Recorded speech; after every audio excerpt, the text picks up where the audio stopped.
Nagsisimula ang storya dito sa mundo ng mga Diyos at sila'y nagtipon-tipon. Dito nila malalaman kung kanino maibibigay itong S-level na difficulty ng pagliligtas sa isang mundo. Itong mission na ito ay naibigay kay Restarte, ang Diyosa ng hilang o pagpapagaling. Pero ang katotohanan niyan ay nagpapanik siya sa hirap ng binigay sa kanya na mundo para iligtas. Ang itatawag natin sa kanya ay Rista na lang. Siya ay isang Diyosa na ipinanganak sa mundo at 100 taong gulang na siya. Nakapagligtas na siya ng 5 mundo, pero kung ikukumpara sa mga veterano na Diyos ay maunti ito dahil 10 beses na mas marami yung kanila. Pero kahit ang mga veterano na Diyos ay medyo nagdadalawang isip kapag ang mundo ay S-level, ang hirap, kaya kinakabahan si Rista ngayon. Dito'y sinimulan na niya kung sino ang isekai niya. Madalas pumipili siya sa Japan kasi ang tao doon ay alam na alam ang tungkol sa isekai, kaya madali nilang naiintindihan ang dapat gawin. Parang mga anime ngayon. Puro isekai pa din ang uso ngayon, katulad na lang nitong anime na nire-recap ko ngayon. Habang tumitingin siya ng mga pangalan at mga stats ay wala siyang mahanap, kaya nainis siya at binato na lang ito, pero may dumikit sa mukha niya. Pagtingin niya sa papel ay napansin niya na napakataas ng stats nitong nakita niyang kandidato para sa isang level 1 lang. Tingin niya ay bihira ang ganito, kaya sinimulan niya ang pagguhit ng magic circle para sa gagawin niyang pagpapatawag sa bayani. Sinimulan na niya ang spell. At dito'y naipatawag na niya ang hero. Nag-ayos muna siya bago harapin ang hero at saka siya nagpakilala. Ang pangalan ng hero ay Seiya Ryuguin. Pagkatapos niya magpakilala ay iniisip niya na baka nabibighani yung hero sa kanya, kaya tahimik siya, pero sinabi niya na baliw ata yung kausap niya, kaya nagalit si Rista. Pinakalma niya ang sarili niya at sinabi niya na ipinatawag si Seiya para iligtas ang isang mundo. Hindi kasi pwede ang Diyos ang magligtas ng mga mundo. Ang mga mundong nilikha ng mga Diyos para sa mga tao ay may liligtas lang din ng tao. Tinanong ni Seiya kung pwede siyang tumanggi, pero sinabi ni Rista na hindi pwede. Sinabi ni Rista na sabihin niya ang status. Ang iniisip kasi ni Rista dito ay ma-excite si Seiya kapag nakita nila ang status, dahil maiisip agad nila na video game ito. Pero ang sinabi niya ay properties kasi nagdududa siya kay Rista. Pero dahil may lumabas ay mas naniniwala na siya. Pinakiusapan siya ni Rista na sabihin ang status, kaya sinabi na niya ito. Nakita niya ngayon ang stats niya at sinabi ni Rista na si Seiya lang ang makakatalo sa Demon Lord sa Gea Brande. Sinabi din ni Rista na kapag namatay siya ay babalik lang naman siya sa mundong pinanggalingan niya. Nagbukas agad ng portal itong si Rista para ma-explore agad nila ang mundo, dahil ganun naman sa simula ang mga isekai na anime at ma-e-excite sa adventure ang bida, pero tumanggi si Seiya dahil delikado ito. Pinalakas ni Rista ang loob niya at sinabing baback up pa naman niya itong si Seiya. Siya ang magiging healer, pero sinabi ni Seiya na hanggang dun lang ang maitutulong niya at wala siyang silbi, kaya nainis si Rista. Pero sinabi ni Seiya na may kondisyon din siya. Bigla niyang tinanggal ang t-shirt niya. Huwag po kuya. Pero magpupush up lang pala itong si Seiya at sinabi niya na maghahanda muna siya bago pumunta sa mundo ng Gea Brande. Hindi maintindihan ni Rista kung bakit ganito si Seiya, pero doon niya naalala na may nakalagay na sobrang maingat itong si Seiya sa personalidad niya. Makikita ngayon si Rista na naglalabas ng sama ng loob dahil hindi niya maintindihan itong hero na nakuha niya. Ang pangalan niya ay Arya Doa, ang Diyosa ng Seal. Tawagin na lang natin siyang Arya. Pinaalala ni Arya na S-level pa din naman yung hirap ng mundong ililigtas niya, kaya baka tama lang na mag-ingat. Kaso sobrang bored si Rista at tingin niya kasi mas mabilis mag-level up kung lalabanan niya agad ang mga mababang level na mga halimaw. Pinayuhan niya si Rista na dapat alagaan niya ang hero niya, lalo na at nagsasanay siya. Naalala ngayon ni Rista na hindi pa niya naibibigay yung mga unang pangangailangan ni Seiya. Pinayuhan din siya na ituring na lang siyang kaibigan imbis na isang alagad. Bumalik siya at may dalang pagkain siya habang nagsisit up si Seiya. Dinalhan niya ng onigiri si Seiya, pero duda si Seiya dahil napapraning siya at tingin niya may lason ito. Kaya kinain muna ito ni Rista para patunayan sa kanya na wala itong lason. Pagkatapos ay binigyan niya ng palikuran, shower at kama si Seiya. Pero naiinis pa din si Rista dahil tingin niya walang silbi yung mga exercise ni Seiya. Nag-iwan siya ng buzzer at sinabing pindutin ito pag handa na siya. Hindi siya papasok dito sa bahay hanggat din niya ito pinipindot, pero tingin ni Seiya baka may bomba ito. Binigyan niya ng 3 araw si Seiya, pero 4 na araw na ang lumipas ay hindi pa din pinipindot ni Seiya yung buzzer. Pumunta siya sa bahay pero napansin niya na kinakain naman ni Seiya yung binibigay niyang pagkain, kaya ibig sabihin buhay pa naman siya. 1 linggo na ang nakalipas at halos mga lansay na siya sa kakaantay. Sa wakas pinindot din niya at pumunta agad si Rista. Kinamusta niya ang training ni Seiya at pagtingin niya sa stats niya ay nagulat siya dahil level 15 na siya. Nagkaroon pa siya ng mga special skills. Tingin niya ay dahil ito sa XP boost niya. Meron din siyang natutunan na special moves. Gusto niya nakamax ang stats niya, pero sinabihan siya ni Rista na hindi naman pwedeng habang buhay siyang nandito lang sa bahay niya. Nagbukas ng portal si Rista at nag-English si Seiya at sinabi niyang ready perfectly. At nagsimula na sila. Nandito na sila sa Gaya Grande. Sinabi ni Rista na magpupunta sila sa bayan ng Idona para maghanap ng kagamitan niya. Binati sila ng isang taga-bayan. Pero habang naglalakad sila binolahan niya si Rista na baka halimaw yung kinausap niya. Pwede ding kriminal yun kaya iniisip niya na tapusin na agad yung lalaki kanina pero pinagalitan siya ni Rista dahil si Seiya yung nagmumukhang kriminal sa sinasabi niya. Bigla silang binati ng isang bata at tinanong niya kung anong pangalan ni Seiya. Sinabi ni Seiya ang pangalan niya sa bata at nagpakilala siya bilang si Nina. Tinanong nila si Nina kung nasaan ang bilihan ng sandata kaya nandito na sila. Nakapili siya ng armor at sinabi niya na 3 armor na pare-pareho ang gusto niya pero pinigilan siya ni Rista dahil hindi naman niya kailangan ng ganong karami na pare-parehong armor. Paliwanag ni Seiya kailangan niya ng isa para isusuot niya, pangalawa bilang extra niya at pangatlo ay kung sakaling mawala yung extra niya. Halos ubusin na niya yung gold coins niya sa pagbili ng pare-parehong armor kaya si Rista na ang bumili para sa kanya. Sunod ay nasa bilihan sila ng herbs at bumili si Seiya ng 30 smoke bombs, 50 medicinal herbs at 50 antidote. Napanganga na lang si Rista dahil sa kahibangan ni Seiya. Ngayon ay handa na sila at ihahatid niya ngayon si Seiya sa lugar na may mababang level na monster. Pero duda siya kay Rista kaya nainis si Rista. Sinabi ni Nina na totoo yung sinabi ni Rista kasi kahit siya mismo ay pwedeng pumunta doon dahil mga slime lang yung nandun. Inabutan ni Nina ng charm si Seiya para hindi na siya matakot pero nung sasabihin niya na baka may sumpa ito ay pinigilan agad siya ni Rista para hindi masaktan si Nina. Dumating ang tatay ni Nina at humingi ng paumanhin dahil baka naabala sila ni Nina. Nandito na sila ngayon at may slime pero kita si Seiya na sobrang nag-iingat at nagtatago sa bato. Biglang lumabas si Seiya at nagpa-power up. Ginamit niya ang atomic split slash. Sobra-sobra yung atake niya para sa isang mahinang slime. Tingin niya ay buhay pa ito kaya ginamit naman niya yung Hell's Fire niya. Sabi niya hindi pa tapos kaya ginamit niya ulit yung atomic split splash. Paulit-ulit niya ito ginawa kaya nagmakaawa na si Rista na itigil na niya ito. Overkill yung ginawa niya at sinabi ni Rista na meron naman siyang skill na scan kung saan pwede niya makita yung stats ng kalaban. Sinabi ni Seiya na ginamit niya ito pero pinagdudahan niya din kasi yung data at baka hindi totoo yung nakita niya. Biglang may naramdaman na malakas na kapangyarihan si Rista. Biglang may lumitaw na isa sa 4 na Heavenly Kings ng Demon Lord. Siya si Chaos Machina. Na-detect ng Demon Lord na may hero na ipinatawag sa mundong ito kaya gamit lang ang simpleng logic, alam na ng Demon Lord na ang unang pupuntahan ng hero ay yung lugar na may mababang level na halimaw para makapag-level up kaya sakto niyang natagpuan sila. Tagilid sila ngayon at ito pala ang hirap ng isang S-level na mundo. Ginamit niya ang scan at nakita niyang mataas ang stats ni Chaos Machina. Tinanong niya si Seiya kung anong gagawin pero iniwan na pala siya ni Seiya. Hinabol agad ni Rista si Seiya dahil pinabayaan lang siya. Hinabol agad sila ni Chaos Machina habang kumakaripas ng takbo si Rista pero bigla siya binato ni Seiya ng mga smoke bomb kaya nagka-smoke screen.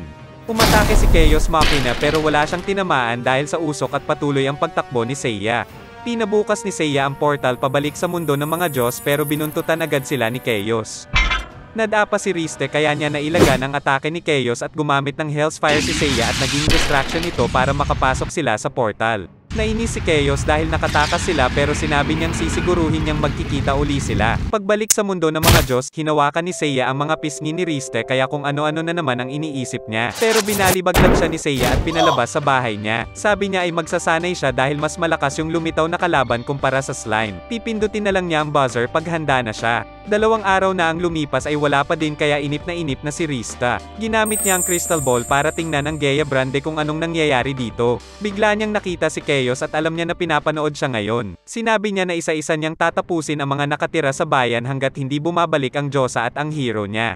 Sinimulan na niya sa isang lalaki. Dahil sa nakita niya ay pinuntahan agad niya si Seiya. Binalitan niya ito kay Seiya pero tinanong ni Seiya kung gaano kalaki ang pagkakaiba ng oras dito sa mundo ng Diyos kumpara sa Gaya Grande. Sabi ni Rista na ang 10 minuto sa Gaya Grande ay katumbas ng 16 na oras dito sa mundo ng mga Diyos. Dahil dyan ay tingin ni Seiya na may oras pa siya para mag-ensayo. Biglang nagsalita si Chaos at yung susunod na lalaking tatapusin niya ay yung tatay ni Nina. Dahil dito ay susubukan dapat ni Rista na magbukas ng portal pero pinigilan siya ni Seiya dahil hindi pa siya handa. Makikita na nagmamakaawa na si Nina kaya pinaalala ni Rista si Nina at yung binigay niyang charm kay Seiya. Kinuha ni Seiya yung charm at sinabi niyang mukhang may sumpa ito kaya minalas sila at hinabol ng kasing lakas ni Chaos. Nasaktan si Rista sa sinabi niya at sobrang nadismaya siya dahil wala siyang pakialam sa mga tao kahit isa siyang hero. Sagot ni Seiya na kapag namatay siya, mamamatay din ang mga tao kaya naghahanda siya para hindi siya mapatay. Gumamit siya ng scan at nakita niyang nag-level up na si Seiya at nadagdagan pa ang stats niya. Nag-English uli siya at sinabing ready perfectly. Dahil dyan ay nagmadali si Rista na magbukas ng portal pero kinutusan siya ni Seiya at sinabi na ilayo ang portal sa pwesto ni Chaos kasi kapag nakita niya sila ay agad natatapusin ni Chaos yung lalaking bihag niya. Sumang-ayon si Rista pero pinakiusapan niya si Seiya na wag siyang kutusan. Sabi ni Seiya na mag-iingat siya sa susunod kasi baka may germ si Rista kaya nagalit siya. Balik sa Gea Brande ay tatapusin na ni Chaos yung tatay ni Nina pero sakto ang dating ni Seiya at nagpakawala siya ng Windblade pero nailagan ito ni Chaos. Nang asar si Chaos na hindi tumama yung biglaang atake niya pero hindi naman yun ang pakay niya sagot ni Seiya. Nakatakbo na sila Nina. Nag-scan si Chaos at nakita niya na mas tumaas ang level at stats ni Seiya kaya inilabas na niya ang alas niya. Sobrang lumaki ang muscle niya. Sinabi niya na ang tunay na mandirigma ay laging may itinatagong alas. Nag-scan si Rista at nakita niyang mas mataas na ang stats ni Chaos kay Seiya. Umatake agad si Chaos. Patuloy ang atake ni Chaos pero nakakasabay si Seiya. Dahil dyan ay sinabi ni Chaos na ilalabas niya ang isa pang alas niya. Tulad ni Seiya, sobrang maingat din ang kalaban niya. Dito ay sinaksak ni Chaos ang sarili niya. Biglang nag-transform si Chaos at ito na ang bagong anyo niya. Pag-scan ni Rista ay nakita niyang lalo pang tumaas ang stats ni Chaos. Inatake agad ni Chaos si Seiya at hindi makatingin si Rista dahil tingin niya ay talo na si Seiya pero sinalag lang ni Seiya ito gamit ang bisig niya. Hindi makapaniwala si Rista pero naisip niya na baka gumamit si Seiya ng fake out skill. Dahil dito ay may tatago ang tunay niyang stats. Nag-try siya mag-scan pero nakalock yung stats niya. Ilang beses niyang sinusubukan pero ang daming lock. Binuhos niya ang lakas niya sa mga mata niya para buksan ang huling lock at ang laki na ng mga mata niya. Sa wakas na unlock na niya. Nakita niya na mas mataas ang level at stats ni Seiya. Mas marami na din ang special skills niya. Pati ang special moves niya na dagdagan. Simula pa lang pala ginamit na niya yung fake out skill niya para itago ito. Simula pa lang ay mas mataas na yung stats niya kay Chaos pero umatras pa din siya para mag-training dahil sobrang ingat niya. Sa sobrang ingat niya naisip niya na pwedeng may tinatago ang kalaban niya at kahit papano nakinabang siya dito. Naglabas si Chaos ng bola ng enerhiya na tinawag niyang Demonic Delete at balak niyang pasabugin na lang yung buong bayan pero pagtingin niya wala na si Seiya. Nasa gilid na niya si Seiya at nagulat siya dahil nakakalipad na siya gamit ang flight skill. Linabas niya ang espada niya at ginamit ang skill niya na tinawag niyang Phoenix Drive. Sumugod siya kay Chaos. Dinaanan niya si Chaos at tinalo niya ito.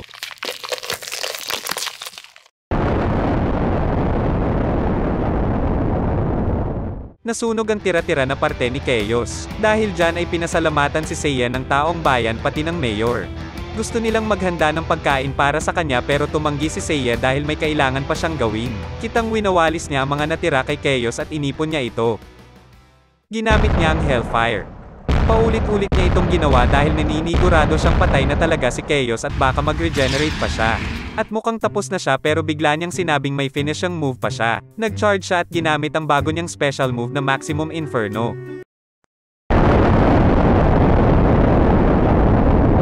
Sinasabihan siya ni Rista kung bakit niya ginagamit ang hidden skills niya sa isang uling. Nagliliyab na ang bayan dahil sa ginagawa niya. At isa pa.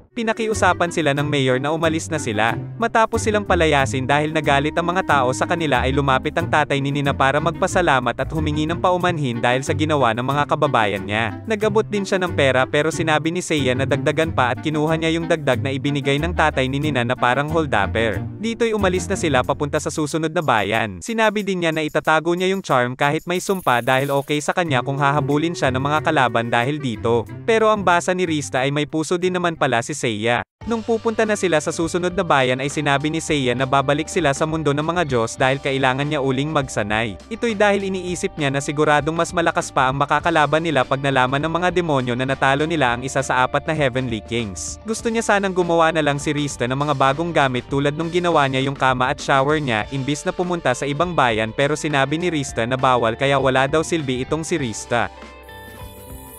Bumalik na sila ngayon sa mundo ng mga Diyos. Kausap uli ni Rista si Arya dahil nagsasanay pa din si Seiya kahit mas malakas na siya sa isang Heavenly King.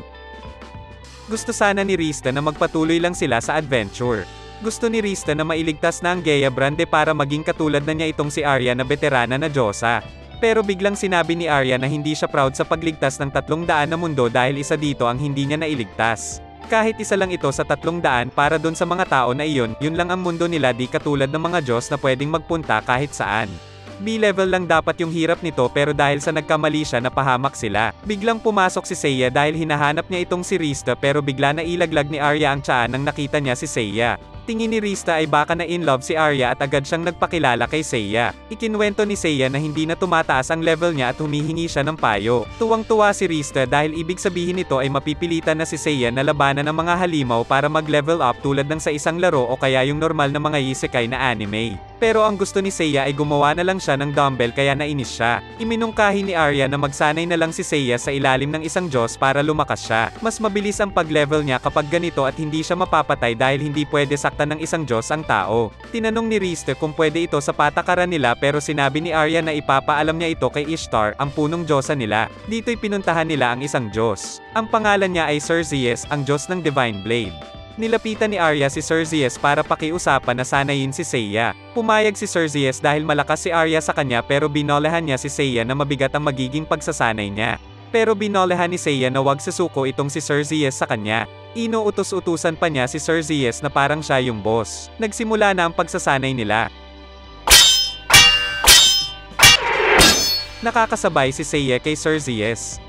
Unang araw ng training habang nagla-launch si Xerxes ay kinamusta ni Rista si Seiya. Sinabi niya na may ibubuga talaga si Seiya pero mas malakas pa din siya. Pangalawang araw, nakita ni Rista si Xerxes parang may iniisip. Kinamusta niya ulit ang training at sinabi niya na okay lang naman pero nauutal siya. Sabi niya na 2 araw lang ay sobra na ang inilakas ni Seiya at sinabi ni Rista na ito ay dahil sa XP boost ni Seiya. Nainis siya dahil hindi niya magamit ang tunay niyang kapangyarihan dahil bawal gamitin ito sa mga tao. Kung pwede ay matatalo niya si Seiya. Nagulat si Rista sa narinig niya pero sinabi ni Xerxes na wala iyon at huwag pansinin ang sinabi niya.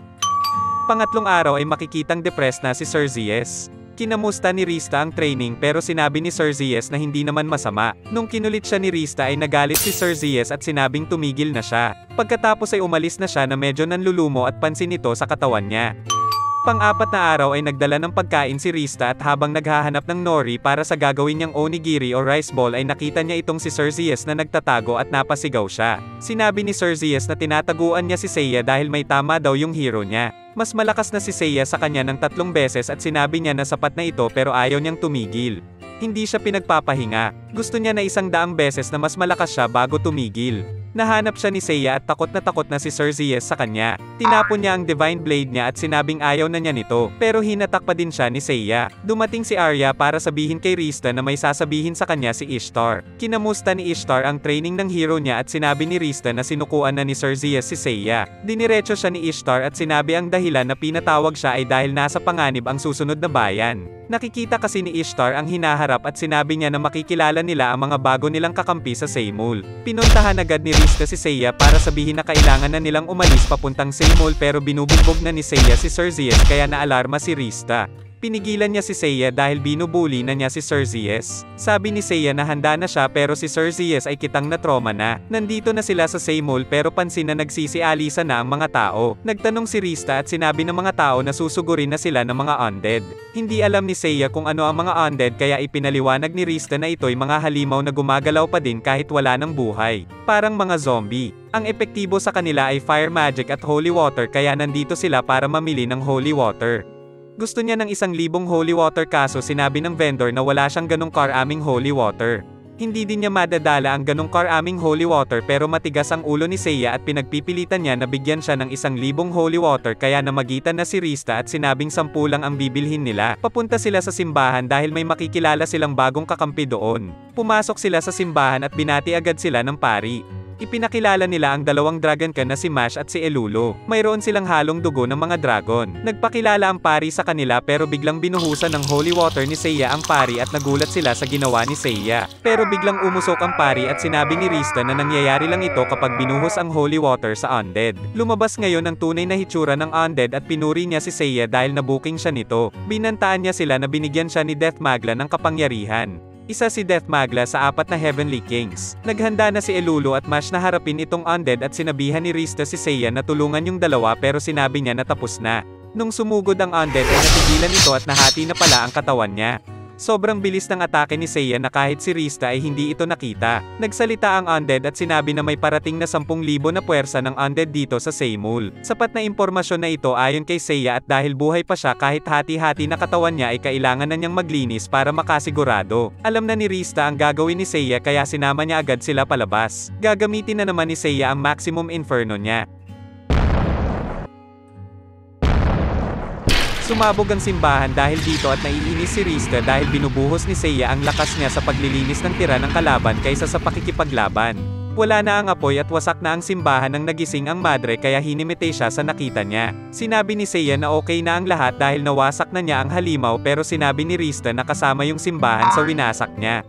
Formal na nagpakilala si Mash at si Elulu at sinabing nung bata pa sila magkakilala. Tinanong nila ang pangalan ni Seiya at nagpakilala si Seiya sa kanila habang binubuhusan niya ng holy water silang lahat.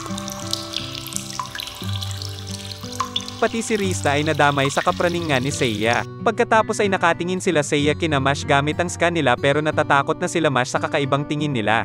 Nakita nila na mababa ang stats nila Mash at Elulu kaya sinabi ni Seiya na hindi niya sila kailangan. Pilit na kinukumbinsi ni Rista si Seiya na isama sila dahil may dugo silang Dragoncan pero ayaw talaga niya. Hindi man lang kasi nila nalaman na undead yung pari kaya tingin niya wala silang silbi. Biglang dumating ang mga kabalyero ng Seimul at pinagpaliwanag sila kung bakit nawasak ang simbahan. Sinabi ng madre na ang may gawa nito ay ang undead na nagpapanggap na pari. Hindi niya masyadong maalala ang nangyari kaya ang tingin niya ay undead ang may gawa nito. Naalala din niya na may parating na 10,000 puwersa ng undead. Pero sinabi niya na ligtas na sila dahil nandito na ang isang Diyosa at ang hero. Nandito din ang 2 Dragoncan. Dahil dyan ay humingi ng tawad ang kabalyero kila Seiya at sinabing advance force sila na naatasang depensahan ng Seimul. Nakiusap sila kay Seiya na tulungan sila kaya tinanong niya agad kung magkano ang ibabayad sa kanya. Sabi ng kabalyero na babayaran siya ng 1,000 gold coins. Sabi ng kabalyero na handang tumulong ang 200 sundalo pero sinabi ni Seiya na hindi niya sila kailangan. Sinabi niya na dito na lang sila sa Seimul at magbantay. Pinagbantay din niya dito sa Seimul si Mash pero nainis siya at sinabing hindi niya susundin ang utos ni Seiya sabay umalis na sila. Sinabi ni Seiya na hindi na kailangang sumama ng mga sundalo at nung 2 bata dahil madidagdagan lang ang pwedeng mamatay. Dito'y naisip ni Rista na nag-aalala lang kasi si Seiya sa 2 bata. Biglang lumipad si Seiya at sinabing hindi rin niya kailangan si Rista at pinag-aantay na lang siya sa inn. Dito'y umalis na si Seiya at hindi matanggap ni Rista na tingin niya na wala siyang pakinabang. Ginamit niya ngayon ang kapangyarihan niya para palabasan ang pakpak niya. Lumipad si Rista at hinabol si Seiya. Pero mas binilisan ni Seiya ang paglipad. Ayaw magpatalo ni Rista at lalong lumaki ang pakpak niya. Sinubukan niyang habulin si Seiya pero hindi siya nakahabol. Biglang bumalik si Seiya at hinawakan ang kamay ni Rista kaya kung ano-ano na naman ang pumapasok sa isip ni Rista. Nung hahalikan na niya si Seiya ay sinabi niyang bibilisan pa niya lalo. Banat na banat ang balat sa mukha ni Rista sa sobrang bilis nila. Pagtigil nila ay lasog-lasog na ang balahibo ng pakpak ni Rista. Pero nasa baba na nila yung 10,000 undead na susugod sa Seimul. Sabi ni Seiya na bobombahin niya ang mga ito. Nagsimula ng mag-cast ng spell si Seiya at nagulat si Rista sa laki ng bulalakaw. Tinawag ni Seiya na meteor strike ito. Ito'y ibinagsak na niya sa hukbo ng undead. Naubos sila sa lakas ng pagsabog. Ang limitasyon lang nito ay pwede lang itong gamitin sa isang malawak at walang taong lugar. Isa pa ay matagal ang casting nito. Sabi niya na natutunan niya ito nung binubugbog niya si Sir Zies. Anong connect ng pambubugbog niya sa meteor strike? Hindi ko din alam. Si Rista ay tumitawa ngayon dahil tingin niya ay sapat na ang meteor strike para tapusin ang Demon Lord kung ibabagsak ni Seiya ito sa kastilyo ng Demon Lord pero biglang nanghina si Seiya. Sa sobrang lakas ng spell na ginamit niya ay maraming mana ang nawala sa kanya. Sabi niya na sa 15,000 mana niya ay 13,500 na lang ang natitira. Teka, 1,500 lang pala ang nabawas sa kanya. Sobrang dami pa nang natira. Pagbalik ni Rista sa inn ay kasama niya si Elulu dahil 2 araw na nawawala si Mash. Sabi ni Rista na wag mag-alala dahil tinapos na ni Seiya ang mga hukbo ng mga undead. Yun nga lang ay nagkulong siya sa kwarto matapos makuha ang pera at bumili ng mga sandata. Sinusubukan kasi niya yung bagong skill niya na synthesis. Pumasok si Rista sa kwarto pero puro sandata ang kwarto ni Seiya. Sabi ni Seiya na nakapag-synthesize siya ng platinum sword. Gumamit siya ng kakaibang sangkap para magawa ito. Ang ginamit niya ay buhok ng isang Diyosa. Kumuha siya sa kwarto ni Rista habang wala siya. Kapag espada sa espada lang ang synthesis, kaunti lang ang inilalakas nito. Pero nung buhok ng Diyosa ang sinama niya sa espada ay nakagawa siya ng platinum sword. Hindi alam ni Rista kung magiging masaya siya o kikilabutan sa ginawa ni Seiya. Biglang pumasok ang babae dahil may nag-deliver ng isang bagay para kay Seiya. Sabi ng babae ay nakahod ang nag-deliver nito kaya nagdududa ngayon si Seiya na baka may bomba ito. Kaya sabi niya si Rista ang magbukas kasi hindi naman mamamatay ang isang Diyosa kahit masabugan pa ng bomba. Pagtanggal niya ng balot ay nakita niya ang isang malaking salamin. Pero nawala ang refleksyon ni Rista at may nakita siyang tao sa loob kaya nagulat siya. May biglang nagsalita at kinausap sila. Sabi niya na nakikita nila ang isa't isa sa malayo gamit ang salamin na ito. Ang pangalan niya ay Death Magla, isa sa 4 na Heavenly Kings. Sinabi niya na ganti niya ito kay Seiya dahil inubos niya ang hukbo niya. Mahirap kasing mag-summon ng ganong karaming undead. Tinanggal ni Death Magla ang takip sa bibig ni Mash para magmakaawa siya. Humanga siya kay Seiya dahil inubos niya yung 10,000 undead. Kahit pangit ugali niya ay malakas siya kaya hiniling niya kay Seiya na iligtas ang mundo para sa kanya. Nagalit si Death Magla dahil hindi siya nagmakaawa kaya sinabi niyang tatapusin na niya si Mash. Pinagbukas ni Seiya si Rista ng portal. Sabi ni Seiya na hinahangaan niya ang katapangan ni Mash kaya payag na siyang sumama siya sa kanila bilang tagapagbuhat ng gamit niya. Naalala din niya yung huling beses na naharap siya sa ganitong sitwasyon na may hostage at nagkaroon na siya ng simulasyon kung anong gagawin niya kapag nangyari ulit ito na mas maunti pa ang oras niya. Pumorma ngayon si Seiya habang sinasabihan siya ni Death Magla na imposibleng makaabot ang mga atake niya sa salamin. Sasaksakin na ni Death Magla si Mash pero umatake si Seiya at nataman niya yung kamay ni Death Magla na may hawak ng kutsilyo. Tinawag ni Seiya ito na Dimension Blade. Kaya nitong makarating sa ibang dimensyon at pumasok na agad sila sa portal tungo sa mundo ng mga Diyos. Pinaliwanag ni Seiya na nandito sila dahil mas mabilis ang oras sa mundo ng Diyos. Sa ngayon nalilito pa si Death Magla sa nangyari at may 10 segundo siya para maghanap ng bagong sandata. Ibig sabihin niya ay may 15 minuto sila dito sa mundo ng Diyos para makahanap ng paraan para makapunta sa lugar ni Mash at iligtas siya. Nandito sila kay Ishtar ngayon at kinakausap siya ni Seiya ng walang galang. Mabait si Ishtar, yun nga lang ay sinabi niyang hindi sila pwedeng maglaan ng labis na tulong sa mga tao. Katwiran ni Seiya na magbubukas lang siya ng portal sa Gea Brande na palaging ginagawa din naman ni Rista. Gamit ang kapangyarihan ni Ishtar ay natunton niya si Mash at nandito si Mash sa underground ng Crane Castle. Pagkatapos ay inutusan ni Seiya si Ishtar na magbukas ng portal para sa kanila. Bossing na bossing. Inihanda na ni Seiya ang Hell's Fire niya habang papasok sa portal. Nabanggit ni Ishtar na mas nagmature na daw itong si Seiya. May portal na sa pwesto nila Death Magla at nagpakawalan ng Hell's Fire si Seiya.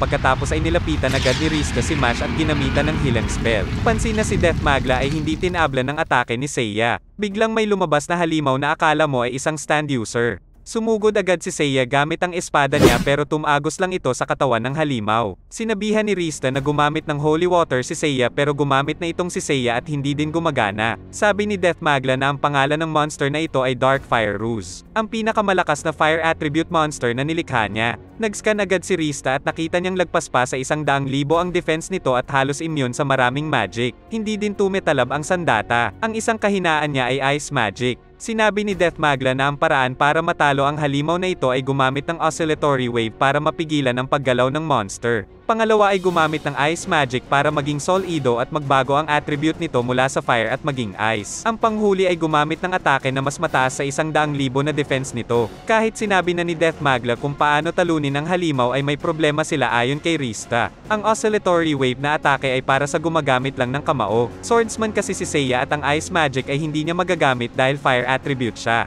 Sinabi ni Death Magla na napaghandaan niya ng mabuti itong si Seiya. Pero sumagot si Seiya at sinabing walang kwenta yung paghahanda ni Death Magla kumpara sa kanya. Sinabi ni Death Magla na ang apoy ng Dark Fire Ruse ay hindi namamatay hanggat hindi napapatay ang target nito. Pinaatake na ni Death Magla ang Dark Fire Ruse pero naunang umatake si Seiya at nagamit niya ang oscillatory wave. Kamao ang ginamit niya kaya nalilito si Death Magla dahil swordsman dapat si Seiya. Sabi ni Seiya na napaghandaan na din niya ang sitwasyon na ito dahil naisip na niyang posible na may kalaban siyang hindi magagamit o tatalab ang sandata niya. Pwede din mabali ang sandata o nakawin ito ng kalaban. Pwede din nakalawangin ito kaya inihanda na niya ang kamao niya noon pa. Pero kahit pa man napigilan niya ang galaw ng Dark Fire Ruse ay hindi niya kakayanin ang apoy nito kaya umatake na ito. Pero sumabay itong si Seiya.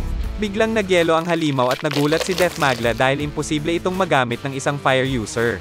Pansin ngayon na may suot na bracelet si Seiya at ito'y isang ice bracelet. Nagawa niya ito sa pamamagitan ng synthesis at ang ginamit niya ay isang bracelet, ice at buhok uli ni Rista. Mayroon pa siyang lightning, light, dark at iba pa. Gagamit din siya ng fire attack dahil naging ice na ang Dark Fire Ruse. Hindi na kailangan ng atake na mas mataas pa sa 100,000 defense dahil sadyang mahina ang yelo sa apoy. Ginamit niya ang Phoenix Drive. Tinatalo na niya ang Dark Fire Ruse. Sunod ay lilinisin na niya si Death Magla kaya lumabas na agad si Rista dahil alam na niya ang gagawin ni Seiya. Habang nasa inn ay nagising na si Mash. Saktong dumating si Seiya at sinabi niyang naaalis na daw sila at sila ang magbubuhat ng gamit niya. Nagpasalamat si Mash at humiling na maging master niya si Seiya. Pumayag si Seiya basta babuhatin ni Mash ang mga gamit niya. Sabi ni Mash na may ipapakita siya kay Seiya. Ito ang Dragon's Den. 16 na taon ang nakakalipas ay may dragon na bumaba at dala-dala ng dragon na ito sila Mash at Elulo nung baby pa sila. Sabi din na sasamahan nila ang hero at poprotektahan nila ang Gea Brande kaya kailangan nilang pumunta sa Dragon's Den at sirain ang harang.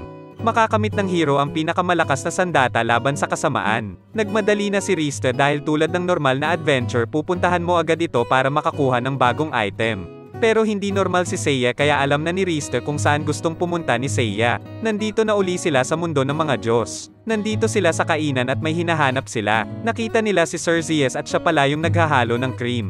Nagtago agad siya at mukhang may trauma pa din siya sa ginawa ni Seiya.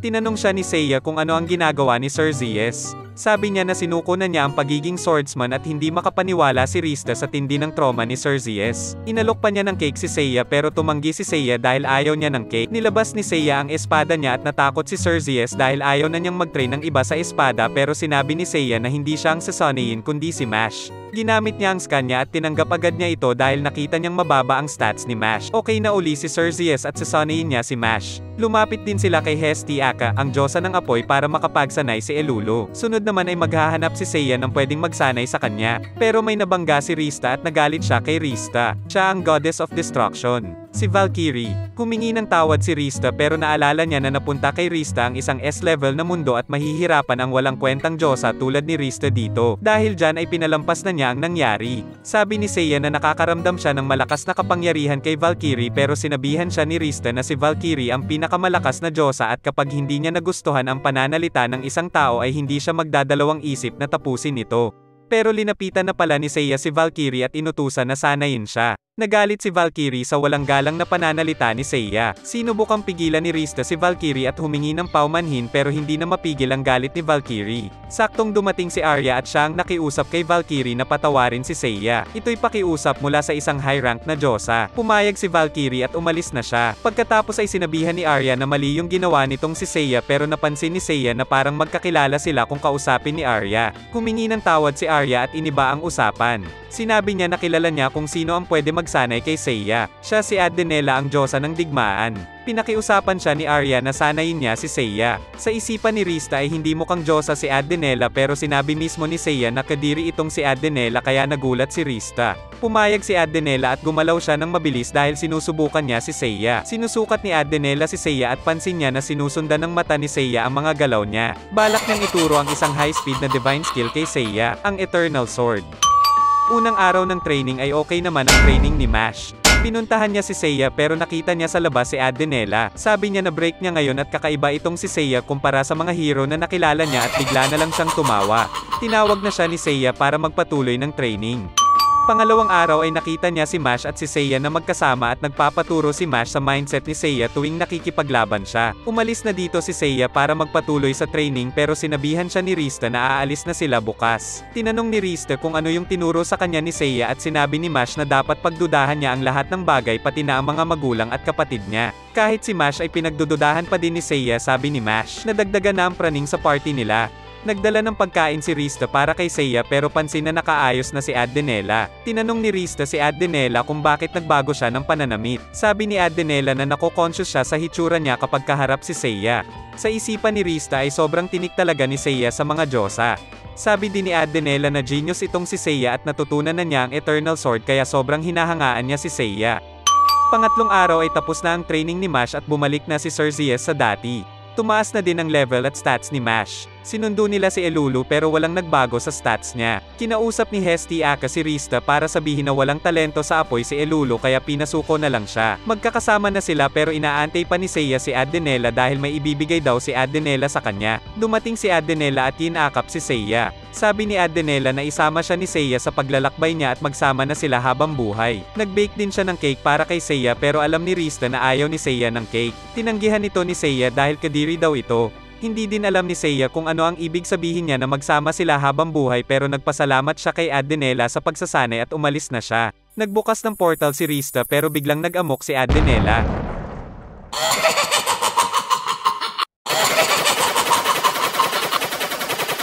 Umalis si Seiya nang walang pakialam. Sinabi niya uli ang ready perfectly bago sila umalis pero sinabihan siya ni Rista na ayusin yung kaguluhan na iniwan niya. Naglalakbay na sila papuntang Dragon's Den pero biglang sinalubong sila ng isang orc. Naghanda si Mash para ipakita ang resulta ng training niya pero may umatake na Phoenix dito at nagtataka sila kung anong nangyari. Paliwanag ni Seiya na ito ang tinatawag na automatic Phoenix na skill. Kapag may nasagap itong kalaban sa loob ng 50 meter na radius ay kusa itong lalabas at aatake. Sabi ngayon ni Mash na siya na ang bahala sa susunod na kalaban. May mga monsters pero yung Phoenix na ang tumapos ng lahat ng ito. Sabi ni Seiya na lahat ng monster na mababa sa level 30 ay instant kill agad sa Phoenix kaya pakiramdam ng dalawa ay wala na silang silbi sa party nila. Nag-scan si Rista para alamin ang bagong stats ni Seiya pero gamit na naman ni Seiya ang fake out skill niya. Ginamit niya ang kapangyarihan niya bilang Diyosa para basagin ang fake out skill niya pero napansin niya na biglang gumalaw yung mga 1 sa stats ni Seiya. Biglang sumugod ito at natusok ang mga mata ni Rista at namaga ito. Nandito sila ngayon sa isang bayan at puno ito ng mga duwende kaya nagduda na naman si Seiya pero sinigurado ni Rista na hindi sila kalaban. Nagtanong siya sa vendor kung may torch sila. Sabi ni Mash na nararamdaman nila kung nasaan ang Dragon's Den at kaya nilang buksan ang seal o harang nito. Tinanong ni Seiya kung ilang ang torch na kailangan nila at sinagot niya na 50. Nahawa na si Mash sa pagiging praning ni Seiya. Sinabi ni Seiya na mali si Mash at 500 ang kailangan nila kaya sumingit na si Rista at 5 lang ang binili nila. Umilo ang mark sa mga kamay nila kaya ibig sabihin malapit na ito. Pumasok na sila at dead end agad dahil nasa gate na sila. Makikitang may marka ng kamay ang gate at mukhang dito ilalagay ang kamay nila Elulu at Mash. Pero may ibang plano si Seiya. Inatake niya ng pagkabilis-bilis ng mga atake ang gate. Ito ang Eternal Sword.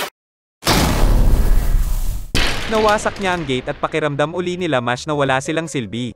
May nagsalita sa Magic Circle at sinabing inaantay nila ang hero. Sinabihan silang umapak na sa Magic Circle. Pero linagay niya ang butiki at sinabing nasa loob na sila. Na-teleport ang butiki pero ibinalik din dahil hindi nila makita kung nasaan ang hero. Sigurado na siya ngayon kaya pumasok na sila at binati sila ng isang Dragon Note. Ang pangalan niya ay Lagos at ihahatid niya sila papunta sa pinuno nilang si Levi. Habang naglalakad sila sa Dragon Village ay napansin ni Mash at Elulu na hindi nila kamuka ang mga Dragon Note. Sabi ni Lagos na may dugong tao din ang Dragon Note pero mas nangingibabaw ang dugong dragon nila kumpara sa dugong tao kaya ganito ang hitsura nila. Mukhang tao silang dalawa dahil may nakatadhana na sa kanila. Ito ang pinuno nilang si Levi, ang nanay ng mga dragon. Patuloy ang pagwasak ng Demon Lord sa mundo pero okay na ang lahat dahil kina Mash at Elulu. Tinawag ni Levi si Mash at binigyan siya ng kapangyarihan. Biglang nag-transform si Mash at naging Dragon Note at nakita ni Rista na tumaas na ang stats ni Mash. Sabi din ni Levi na kapag pinagbutihan pa ni Mash ang pagsasanay ay pwede pa siyang maging Dragon God. Sunod ay si Elulu pero sinabi ni Levi na hindi na niya kailangan mag-transform dahil iba ang gagampanan niyang papel. Ibinunyag ni Levi na si Elulu ang magiging pinakamalakas na sandata, ang Exation. Ibig sabihin nito ay iaalay ang buhay ni Elulu para magawa ang sandata. Sinabi ni Levi na ayon sa alamat magagawa lang ang Exation kapag inalay ang buhay ng isang dragon na babae na may anyong tao. Sa ngayon ay 70% na ng mundo ang kontrolado ng mga demonyo. Isa-isa na nilang pinapabagsak ang mga kastilyo at mga kaharian.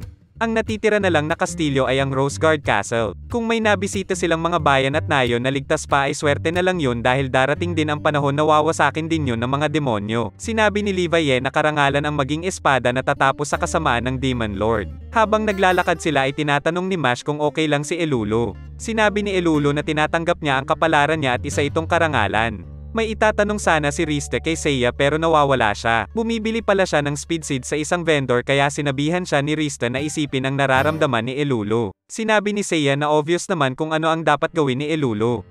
Naiyak si Elulu sa sinabi niya at tinanggap na lang ang tadhana niya kaya tumakbo siya. May inihandang pagkain ng Dragon Note para ipagdiwang ang seremonya. Sinabi nila na dinadamitan na nila si Elulu. Binigyan sila ng inumin at yung mga batang Dragon Note ay gumawa din ng cookies. Tinitigan siya ni Rista para kainin niya yung cookies na linuto ng mga bata kaya kinain niya ito.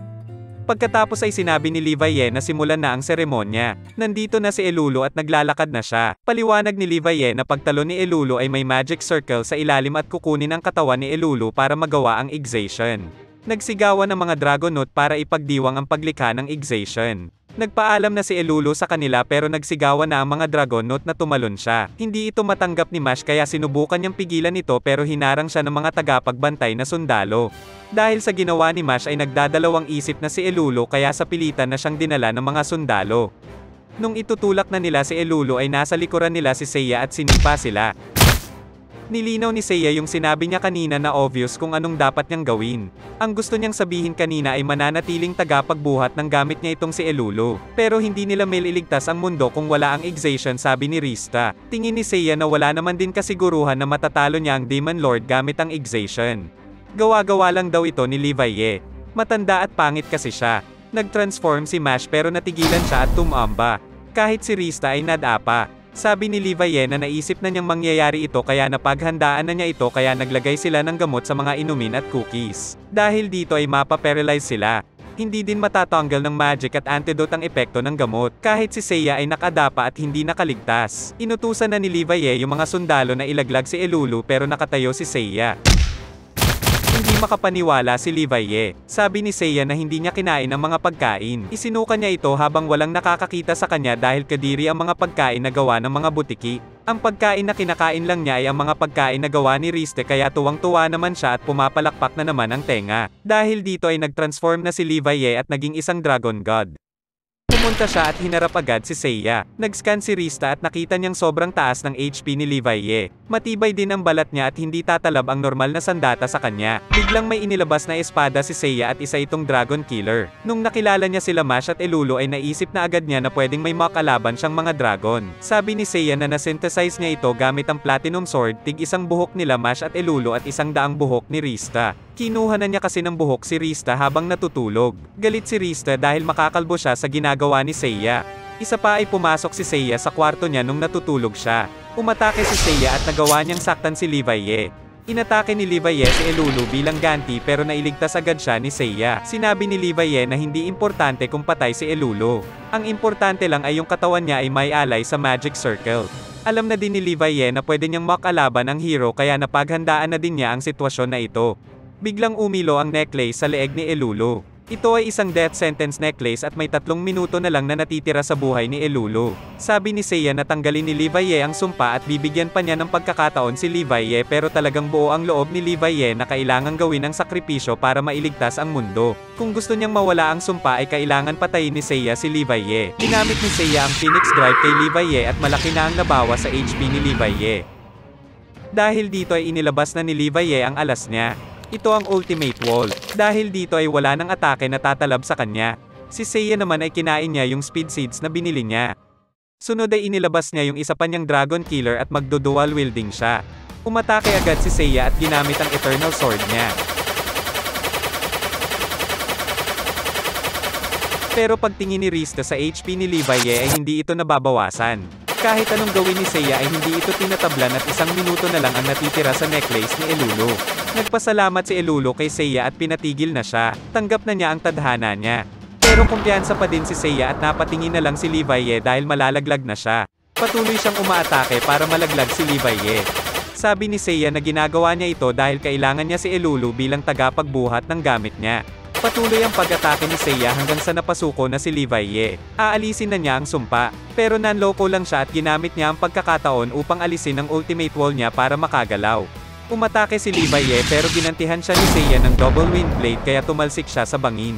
Pero may pakpak pa si Levi Ye. Yun nga lang butas-butas na. Nalaglag si Levi Ye at natanggal na ang sumpa. Tinulungan ni Seiya si Elulu at inakap agad siya ni Mash. Hindi alam ng mga Dragonaut ang gagawin dahil namatay na ang pinuno nilang si Levi Ye. May biglang lumitaw na espada at ito na ang Exation. Gamit ang buhay ni Levi Ye at ang dugo mula kay Elulu ay buo na ang Exation. Dahil dyan ay win-win na ito at wala nang dapat ipag-alala ang mga Dragonaut. Sabi niya na wala nang tanong-tanong at doon na ito natapos. Umalis na sila ng Dragon Village at nag-usap sila Mash at Elulu. Tila'y nagkakadevelopan na sila. Dahil dyan ay sinabihan ni Rista sila Mash na mauna nang lumabas dahil kailangan niyang kausapin si Seiya. Nagalit si Rista dahil pumasok si Seiya sa kwarto niya nung natutulog siya pero naging seryoso siya at sinabi ni Rista na alam niyang peke yung espada dahil hindi niya maramdaman ang kapangyarihan sa espada. Umamin si Seiya at sinabing wag itong sasabihin sa iba. Ginawa lang kasi niya yon para mapakalma yung mga Dragonaut. Maghahanap din sila ng ibang paraan para matalo ang Demon Lord. Nag-English siya at sinabi gonna be okay. bahala na. Pagkatapos ay umalis na sila. Nagulat si Riste kay Seiya dahil hindi normal yung sinabi niya para sa isang taong sobrang ingat. Pero nung palabas sila ay may nag-aantay na mga sundalo sa kanila. Sa mga demonyo ay may dalawang bagong kalaban. Anong mangyayari kila Seiya at ang party niya? At dito nagtatapos ang ating recap. Please like and subscribe mga kapatid.